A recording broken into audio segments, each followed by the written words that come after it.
Candace from the Chef Am Foundation, and today I'm bringing you another recipe that's easy to make in your home. It's healthy and it's also affordable. We're going to make Tuscan quinoa salad. I call it Tuscan because it has a lot of Italian flavors in it. Fresh spinach, sun-dried tomatoes, a little bit of lemon juice, and white beans. But the main ingredient is quinoa. Now there's a couple different kinds of quinoa. Most of you are probably familiar with white quinoa. Today I'm going to use a tri-colored quinoa. I just think the color looks a little bit better. So the first step in this recipe is to cook our quinoa. If you're cooking quinoa, it's a simple 1-to-2 ratio, which means 1 part quinoa to 2 parts water.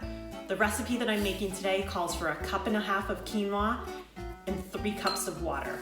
We're going to put it on our stovetop, turn it up to a boil, and then cook it for about 20 minutes at low heat.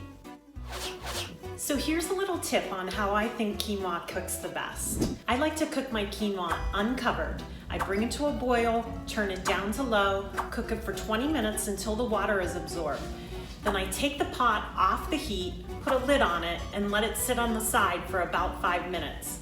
When you take the lid off, as you can see, the quinoa is really nice and fluffy, and in my opinion, perfect to finish the rest of our dish.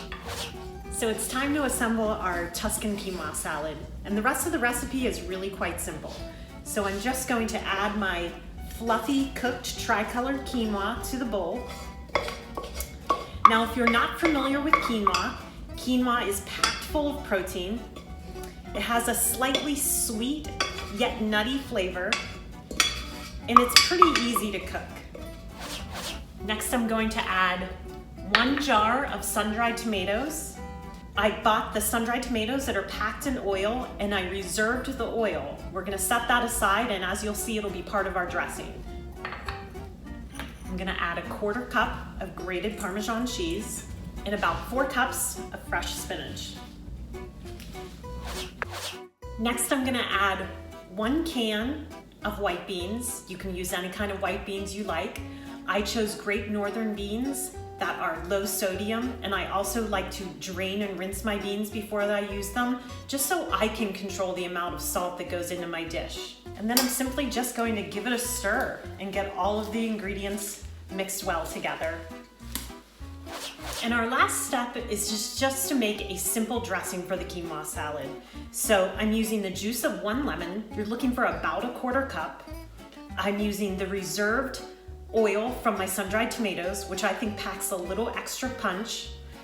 And then simply salt and pepper. I'm gonna whisk it all together.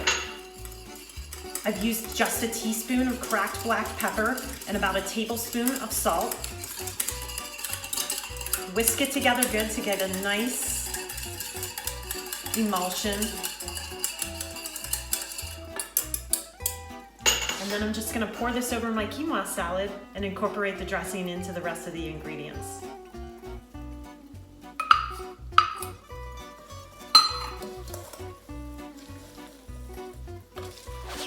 All finished. Tuscan quinoa salad. Now this recipe could be part of a wrap sandwich. You could serve it as a side dish. You could serve it as part of your school meal program. It could be part of a larger meal where you're putting a nice piece of fish or some shredded chicken on it. Or if you're like me, you could eat just a big bowl of it on its own.